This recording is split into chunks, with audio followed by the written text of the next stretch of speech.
o MT Sesc TV está começando e ficamos muito felizes em poder contar com a sua companhia.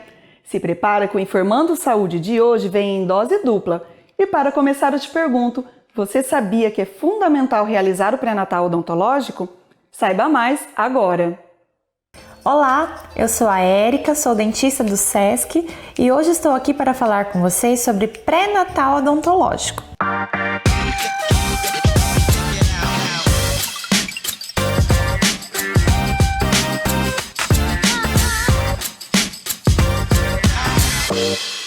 O que é o pré-natal odontológico? É uma consulta voltada para cuidados com a gestante e primeiros cuidados com o bebê. O bebê que ainda está na vida intrauterina, ele precisa receber orientações para quando nascer, a mãe já estar prevenida, precavida e saber o que ela tem que fazer diante da situação nova que está ali, que é o seu bebê. Então, como que você vai fazer essas orientações? O que tem no envolvimento dessa consulta de pré-natal odontológico? As orientações para a mãe, as orientações de como pega o bico do peito para a amamentação, as orientações de como se higieniza a boquinha do bebê. Todas essas dúvidas surgem no momento em que a mamãe está ali, acabou de ter um neném, ela vai correndo para o consultório. Ela pode receber essas informações até mesmo antes do bebê nascer. Logicamente, após o nascimento da criança, é necessário que leve a criança até o consultório para fazer a avaliação. Mas antes disso, vamos falar para vocês algumas coisas que podem ser vistas e avaliadas na consulta de pré-natal odontológico.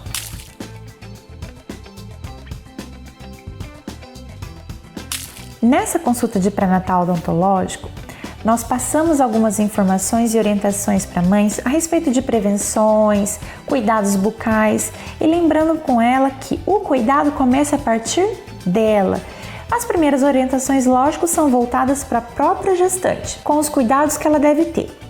Nesse momento da vida da gestante, há um aumento hormonal da progesterona. Progesterona é um hormônio que auxilia, prepara o corpo para aquele momento. Prepara os seios para a amamentação, o útero para a adequação do bebê. Então, com esse aumento da progesterona, facilita o aumento do quadro de gengivite. Gengivite é aquela inflamação na gengiva que faz sangramento. 75% das gestantes que procuram um dentista estão com quadro de gengivite. É um número muito alto.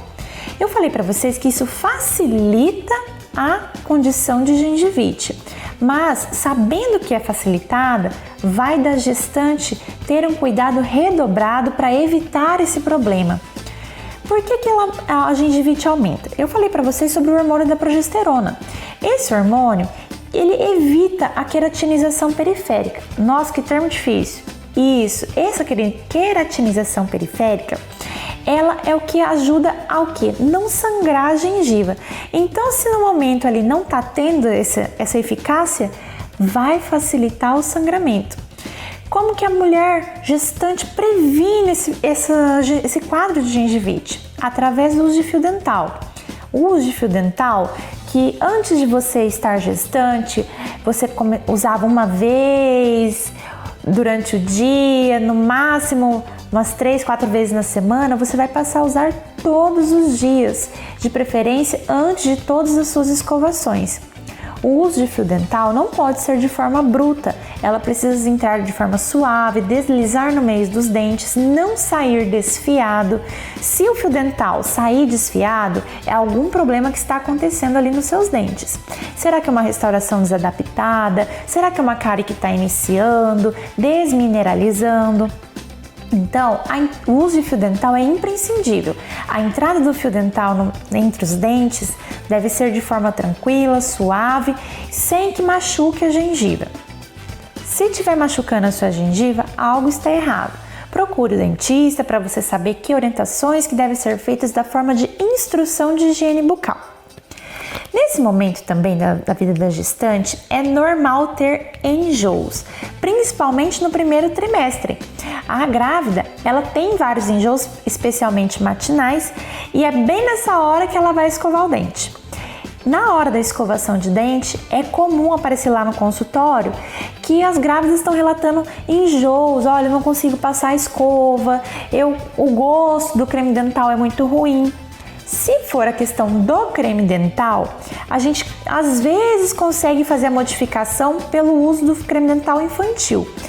Algumas pacientes têm relatado assim, quando tem a repulsa pelo creme dental naquela fase da vida, já tentou trocar por outros. Quando troca por um infantil, ela sente o alívio, ela consegue tranquilamente escovar, escova até a língua, que coisa assim que ajuda a provocar a regurgitação.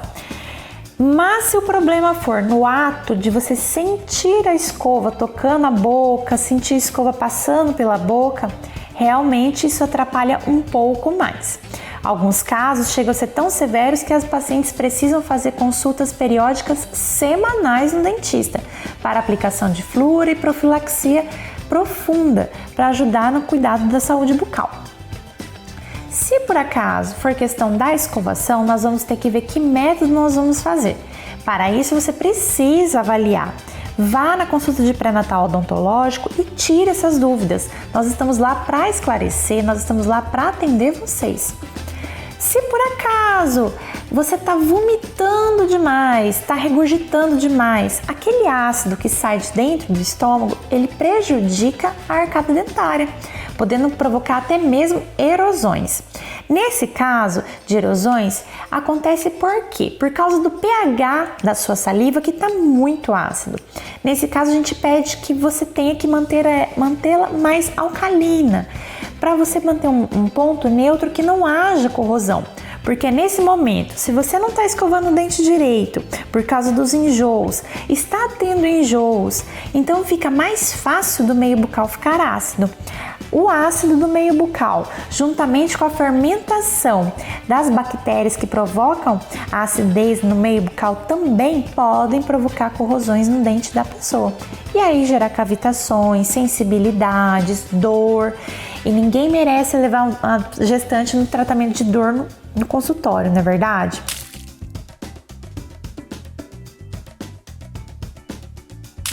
Outra coisa é o mito. Como que a gestante vai? Porque antigamente a gestante não podia ir no dentista, gestante não pode tirar raio-x e tudo mais. Gestante pode. Nós precisamos ter cautela e verificar a condição de necessidade. Há uma necessidade de fazer aquele raio-x?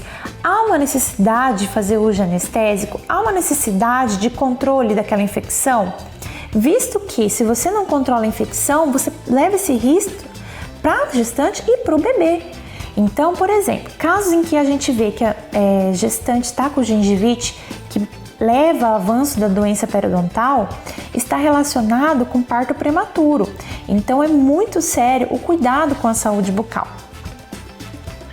Então, vá ao dentista, não tenha medo, tire da cabeça aquela ideia do passado de que a cada gestação era um dente perdido. Hoje isso não tem mais, a ciência avançou, nós temos estudo suficiente e base de conhecimento para que você tenha um controle, um cuidado, uma consulta agradável, tire todas as suas dúvidas, como que será a pega do bebê, a sucção, a forma que você vai higienizar ele nos primeiros momentos, o que você deve saber sobre o uso de chupeta, mamadeira, todas essas dúvidas são tiradas no pré-natal odontológico.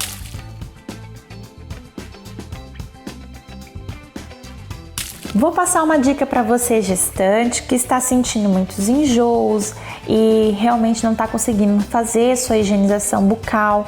Enquanto você não procura um dentista, vou te passar uma dica para você, uma dica caseira para você tentar manter seu pH alcalino, mas menos ácido. Então você pode diluir, por exemplo, o bicarbonato de sódio, 2 colherzinhas de café num copo de água de 200 ml, diluir esse bicarbonato e fazer um bochecho. Tá? Faz um bochechinho de 10 segundinhos para logo depois que você fez a regurgitação ou que você fez uma alimentação com muito ácido e não está conseguindo higienizar. E aí você pode também começar a utilizar enxaguantes bucais se isso te alivia. Mas o certo é, você precisa fazer a higiene bucal de forma adequada. Quem vai te passar isso é o cirurgião dentista.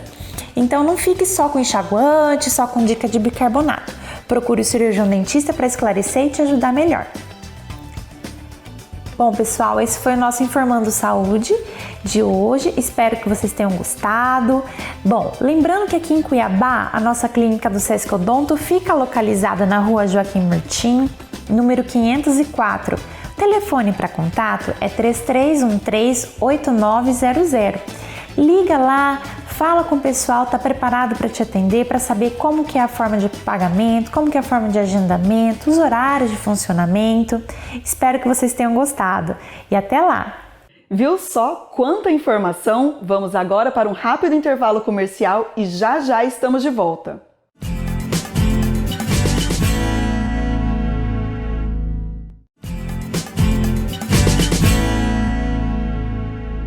Voltamos e no primeiro bloco falamos sobre a importância do pré-natal odontológico. Agora vamos juntos descobrir o que são hábitos deletérios? Olá, eu sou a Érica, sou dentista do Sesc Odonto Mato Grosso e hoje eu vou falar com vocês sobre hábitos deletérios.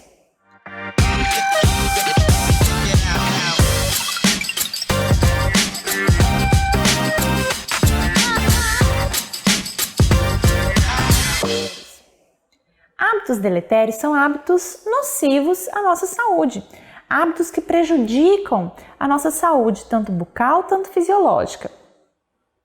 Hoje eu vou elencar para vocês alguns hábitos que podem estar ocorrendo, talvez algumas soluções que podem ser apresentadas em casa e soluções que são apresentadas no consultório. Visto essas soluções, a gente vai encaixar no cotidiano de cada pessoa. Mas isso precisa, antes de tudo, uma consulta de um profissional dentista, de um cirurgião dentista.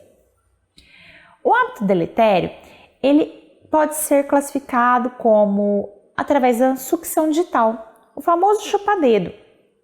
O chupar-dedo é um hábito nocivo, pois prejudica a formação orofacial do indivíduo, principalmente se for bebezinho, se for criança, se for adolescente, e não conseguir remover esse hábito levando para a vida adulta.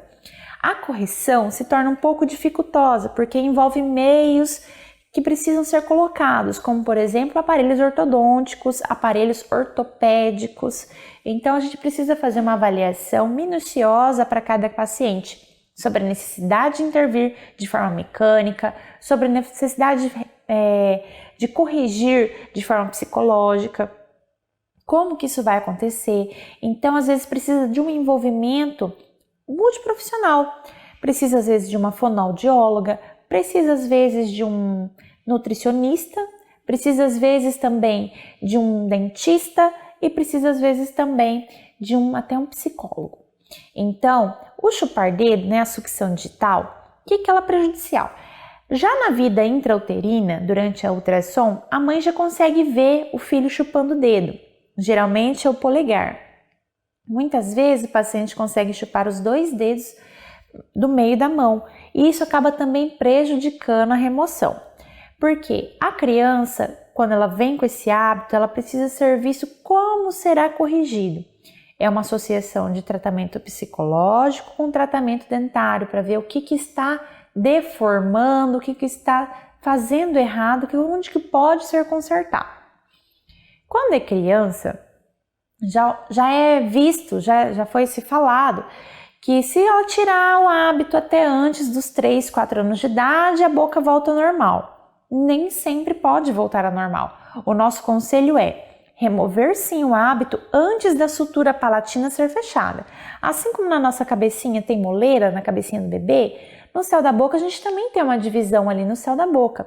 Então, a hora que ele fecha, a hora que ele gruda ali, se ele formar daquele jeitinho que tá torto por causa do bico, por causa do dedo, do bico da chupeta, o que for, ele pode ficar torto e aí o ajuste pode ser só pela forma mecânica.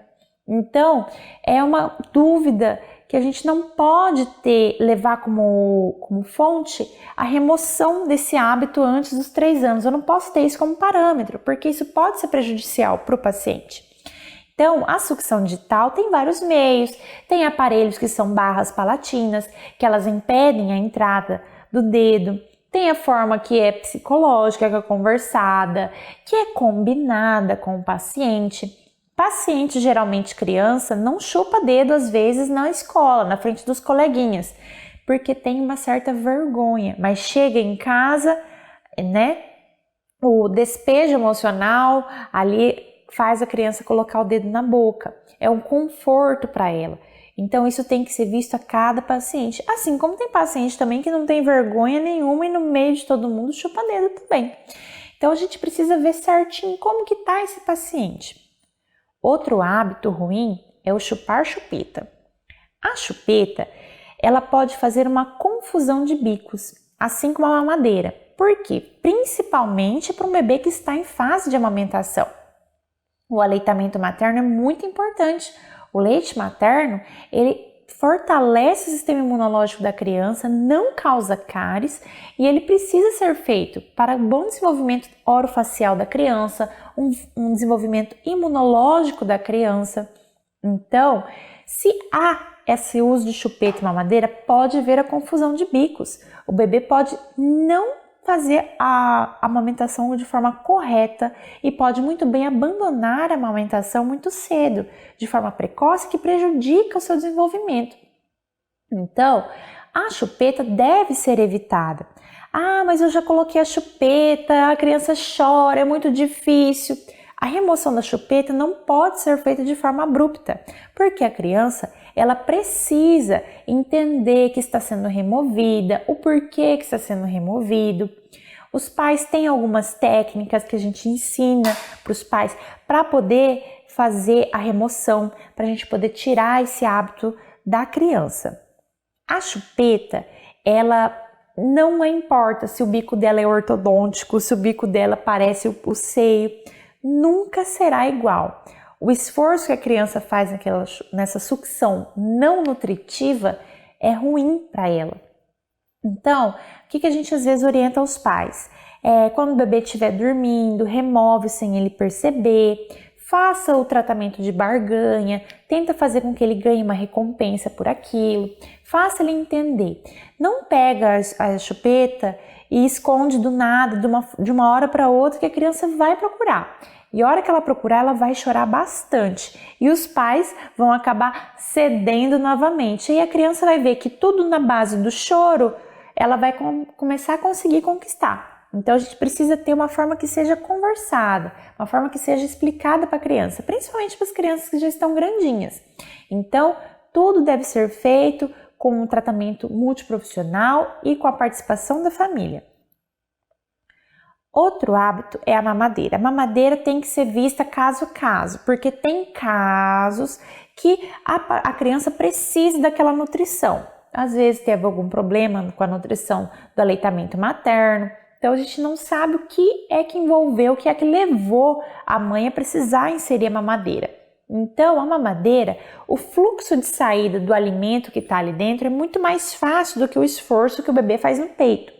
Então a criança acaba às vezes mordendo, sai com a mamadeira pendurada na casa. E isso faz o quê? Com que o dente da criança fique numa posição errada. Força uma coisa que não deve ser feita, a posição da língua da criança fica errada. E aí, provavelmente, quando a criança vai crescendo, o conteúdo dessa mamadeira vai se alterando. E geralmente se coloca açúcar dentro da mamadeira, achocolatado dentro dessa mamadeira. Então aí a criança já fica o quê? Já vai para a cama com a mamadeira cheia de açúcar, acaba dormindo, não acorda para escovar os dentes. Então prejudica não só na formação orofacial, mas também ajuda a ter doença cárie, que acontece sim na maioria das crianças. Já outro hábito deletério seria o onicofagia. O que é onicofagia? É roer unhas, né?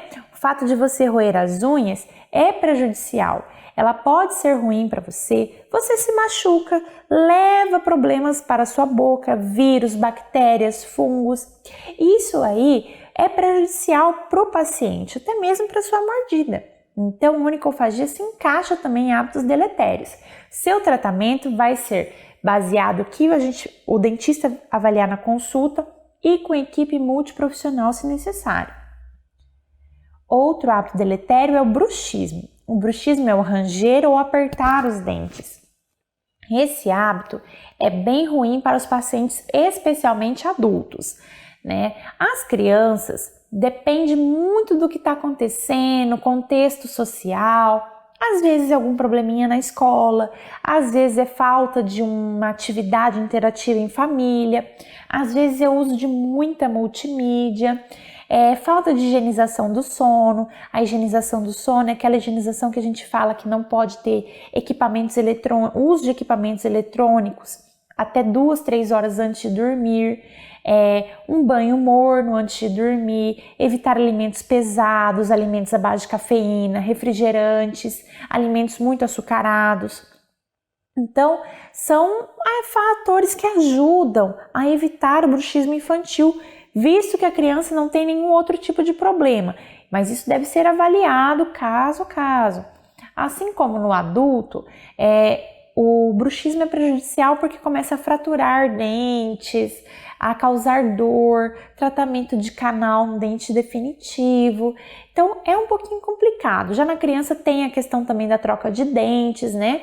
Então a gente precisa avaliar, ver a necessidade de intervir. No caso do adulto, o tratamento da placa de mordida, ela não é um tratamento, ela é um auxílio naquele caso. Por quê? Para evitar dores secundárias, para evitar fraturas de restaurações, para evitar fraturas de elementos dentários, às vezes evitar morder a língua. Então, a plaquinha não é um tratamento, ela faz um objeto que faz parte do tratamento. Quando adulto, a gente precisa muito de um tratamento multiprofissional, ajuda de um psicólogo, ajuda de uma equipe, até mesmo psiquiatra. O paciente adulto, ele tem vários problemas. E hoje a ansiedade é um dos problemas que mais aflige a sociedade, ansiedade e estresse. E o que acontece como consequência? O bruxismo, a pessoa começa a ter dores na região temporal, começa a ter dores na região de nuca, dores aqui na parte das costas. Isso tudo pode estar relacionado com o bruxismo. Bom, esses são alguns hábitos deletérios que a gente passa para vocês. Visto que você tem algum deles, visto que você tem algum desses problemas, procure o seu cirurgião dentista, tire suas dúvidas. O Sesc Odonto está localizado aqui em Cuiabá, na rua Joaquim Murtinho, número 504. O telefone para contato é 3313-8900. Você pode ligar, saber como que funciona o agendamento de consultas, saber os valores, os horários de funcionamento. E você, comerciário independente, você tem esse Sesc Odonto à sua disposição. Nos procure para tirar maiores dúvidas, para fazer as suas consultas, seus tratamentos. Bom, pessoal, então espero que vocês tenham gostado desse vídeo de hábitos deletérios e a gente se vê no próximo vídeo. Até mais! Olá, meu nome é Pamela, sou enfermeira do Sesc Mato Grosso. Estou aqui para conversar com vocês um pouquinho sobre a vacinação e a sua importância.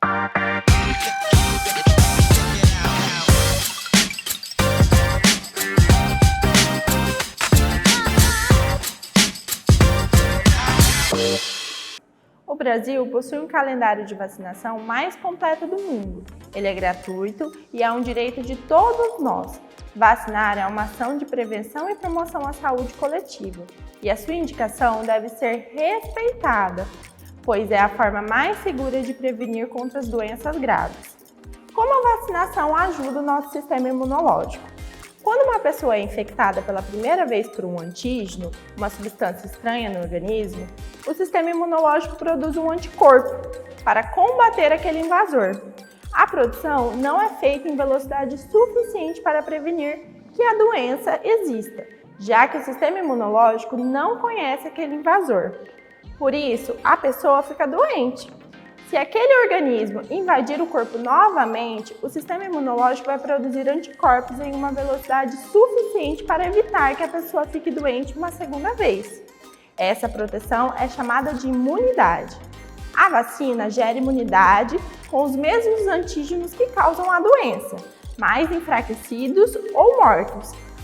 A vacina ensina e estimula o sistema imunológico a produzir anticorpos que nos levam à imunidade. O calendário nacional de vacinação contempla não só as crianças, mas também adolescentes, adultos, idosos, gestantes e povos indígenas. Ao todo, são disponibilizadas 19 vacinas para mais de 20 doenças, cuja proteção inicia desde recém-nascido e podendo se estender por toda a sua vida. As vacinas são seguras? Eventuais reações como febre e dor local podem ocorrer após a aplicação de uma vacina, mas os benefícios da imunização são muito maiores do que os riscos das reações temporárias. É importante saber que toda vacina licenciada para o uso passou por diversos testes e fases, desde a avaliação até os processos iniciais de desenvolvimento, até a produção e a fase final, que é a aplicação, garantindo assim total segurança para nós. Existem vacinas que a gente tem que tomar de tempo em tempo? Sim, como a de difteria e a de tétano. A cada 10 anos elas precisam ser renovadas, então a gente precisa sempre dar uma olhadinha no nosso cartão de vacina e ver se está tudo ok, tá bom? Uma dúvida muito frequente também que existe, e que foi um estudo que foi até tido como um estudo super errado, tiraram de várias revistas científicas no ano de 1993, foi que a vacina poderia causar autismo nas crianças. Isso é um mito. Inúmeros estudos de altíssima qualidade já comprovam que essa história é uma mentira e que não é válida hoje em dia e que nunca causou também. Não tem nada que associe o autismo às dosagens que a gente toma de vacina, tá? Mais uma vez, a gente tem que reforçar a importância da vacinação, ressaltando principalmente no atual contexto que a gente está vivendo, a importância da vacinação da influenza, que é uma vacinação de campanha e que hoje, com a Covid-19, a gente precisa, os grupos prioritários estarem tomando corretamente essa dose da vacina. Caso você seja o grupo prioritário da campanha para a influenza, procure um posto de saúde mais próximo à sua residência e vacine-se. É muito importante, pode salvar a sua vida. Muito obrigada, gente. Sigam as redes sociais do Sesc Mato Grosso, curtam, compartilhem. Caso vocês tenham alguma dúvida, pode deixar nos comentários. A equipe de saúde está totalmente disposta a ajudar vocês. E também, se vocês quiserem alguns temas diferentes para a gente gravar, pode deixar também. Muito obrigada, viu? Até a próxima. O programa de hoje vai ficando por aqui, mas você pode continuar na companhia do Sesc Mato Grosso através das nossas redes sociais. O endereço está na tela. Amanhã tem mais aqui na TBO. Não perca. Tchau, tchau.